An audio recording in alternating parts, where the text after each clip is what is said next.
দীর্ঘ শুনানির পর আগামীকালকে জামাত ইসলামীর নিবন্ধন এবং প্রতীক নিয়ে রায় ঘোষণা করবেন আমাদের আপিল বিভাগ।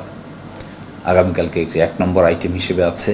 আমরা এক্সপেক্ট করছি সকাল 9:30-10টার মধ্যেই এই রায় ঘোষিত হবে। আমরা প্রত্যাশা করি যে জামাত ইসলামীর রেজিস্ট্রেশন আদালতের রায়ে আমরা ফেরত পাব এবং হাইকোর্ট ডিভিশন রেজিস্ট্রেশন বা নিবন্ধন ক্যান্সেল করে যে রায় দিয়েছিলেন, মেজরিটির রায়, আমরা প্রত্যাশা করি আমাদের আপিল বিভাগ এই রায়টি বাতিল ঘোষণা করবেন।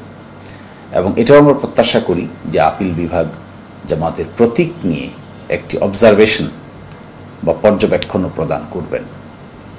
এই এক্সপেকটেশন আমরা এই জন্যই করি, কারণ হলো ডেমোক্রেসিতে যদি কম্পিটিটিভনেস এনশিওর করতে হয় তাহলে অবশ্যই পলিটিক্যাল পার্টিগুলোকে ইলেকশন প্রক্রিয়ার মধ্যে আসতে দেওয়ার সুযোগ থাকতে হবে।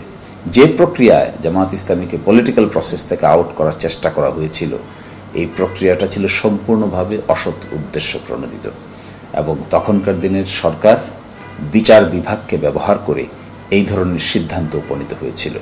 জামাত ইসলামী সকল সময়ে সকল অবস্থায় সংসদীয় রাজনীতির অংশ ছিল, কিন্তু সংসদীয় রাজনীতির অংশ থেকে তাদেরকে বাধ্য করে সরকার এবং তৎকালীন আদালতের যোগসাজশে এখান থেকে তাদেরকে বাতিল করে দেওয়া হয়েছিল।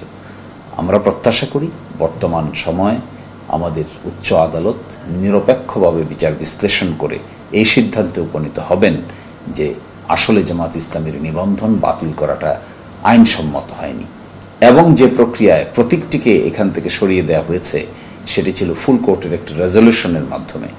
আমরা মনে করি ফুল কোর্টের একটি বিশেষ এজেন্ডা হিসেবে এটি উপস্থাপন করা হয়েছিল। এটি মূল এজেন্ডা ছিল না, ওই মিটিংয়ের মূল এজেন্ডা ওইটা ছিল না। এই মূল মিটিংয়ের এজেন্ডার মধ্যে একটি মিসসেলেনিয়াস এজেন্ডার বিবিধ এজেন্ডার অংশ হিসেবে নির্বাচন কমিশনকে চিঠি দেওয়া হয়েছে। নির্বাচন কমিশন দাঁড়িপাল্লা প্রতীক তার তালিকা থেকে বাদ দিয়েছে। সেই জন্য আমরা প্রত্যাশা করি যে এই বিষয়টিও আমাদের আপিল বিভাগ একটি অবজারভেশন বা পর্যবেক্ষণ প্রদান করবেন, যেন নির্বাচন কমিশন এই ব্যাপারে সঠিক সিদ্ধান্তে উপনীত হতে পারে। অবশ্যই এই রায়ের পরে যেহেতু বাংলাদেশের গণপ্রতিনিধিত্ব অধ্যাদেশ অনুযায়ী নির্বাচনে অংশগ্রহণ করতে গেলে নিবন্ধন প্রয়োজন হয় এবং প্রতীক প্রয়োজন হয়, তো এই রায়ের মাধ্যমে যদি আমরা নিবন্ধন ফিরে পাই তাহলে অবশ্যই বাংলাদেশের ভোটের রাজনীতিতে জামাত ইসলামীর যে উপস্থিতি সেটা অত্যন্ত যুক্তিযুক্ত এবং সরব হবে বলে আমি মনে করি। সুপ্রিম কোর্টের প্রশাসনিক সিদ্ধান্তের কোনো আইনগত বাধ্যবাধকতা নেই, কিন্তু তৎকালীন দিনে একটি কাজ তারা করেছেন। এই প্রশাসনিক সিদ্ধান্তটা পাওয়ার পরে ইলেকশন কমিশন তার প্রতীকের তালিকা থেকে দাঁড়িপাল্লা প্রতীক বাদ দিয়ে দিয়েছেন। সেজন্য আমরা মাননীয় আপিল বিভাগের কাছে একটি অবজারভেশন চেয়েছি, পর্যবেক্ষণ চেয়েছি, যেন প্রতীকের ব্যাপারে আমাদেরকে ইলেকশন কমিশনে যাওয়ার সুযোগ করে দেন। আমি প্রত্যাশা করব আপিল বিভাগ তার পর্যবেক্ষণের মাধ্যমে ইলেকশন কমিশনে যদি যাওয়ার আমাদের স্কোপ থাকে তাহলে বাকিটা ইলেকশন কমিশন একটা কনস্টিটিউশনাল বডি হিসেবে সে চাইলে অবশ্যই একটি ইন্ডিপেন্ডেন্ট সিদ্ধান্ত নিতে পারে। কারণ হলো ফুল কোর্টের এই রেজলিউশন এর কোনো আইনগত বাধ্যবাধকতা নেই, এটি একটি প্রশাসনিক সিদ্ধান্ত বটে। এরকম সুপ্রিম কোর্ট পাকিস্তানে আছে, তো এরকম সুপ্রিম কোর্টের লোগো দিয়ে পাকিস্তানে কি জামাত ইসলামীর লোগো কিন্তু পাকিস্তানের দাঁড়িপাল্লা। আপনি ইন্ডিয়াতে যান, ইন্ডিয়াতে ইন্ডিয়ান সুপ্রিম কোর্টের যে লোগো আছে এটা অন্য পলিটিক্যাল পার্টির ইলেকশনের সিম্বল। আপনি আরও পৃথিবীর বিভিন্ন জায়গায় যান, এগুলো সব আমরা আদালতে বলেছি যে শুধুমাত্র সুপ্রিম কোর্টের, আমাদের দেশে দেখেন খুব ইন্টারেস্টিং, তো ধান, জাতীয় প্রতীকের মধ্যে ধান আছে না? তাহলে এই ধান কি বিএনপির প্রতীকের মধ্যে নাই? তাই বলে কি সরকার থেকে সিদ্ধান্ত নিয়ে কথা বলবে যে যেহেতু জাতীয় প্রতীকের মধ্যে ধানের ছড়া আছে সুতরাং বিএনপি এটা ব্যবহার করতে পারবে না?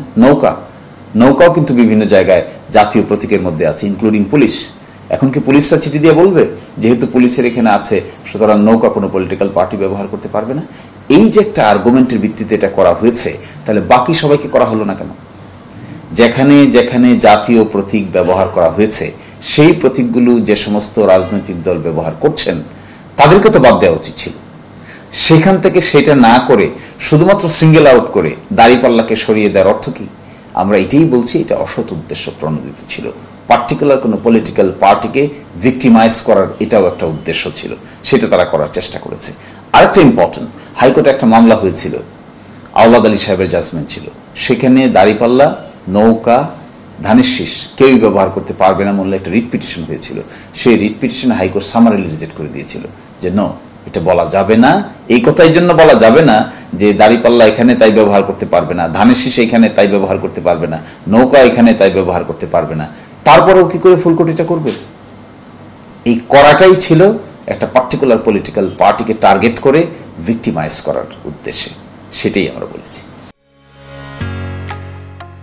ঢালাইয়ের সেরা প্রিমিয়ার সিমেন্ট।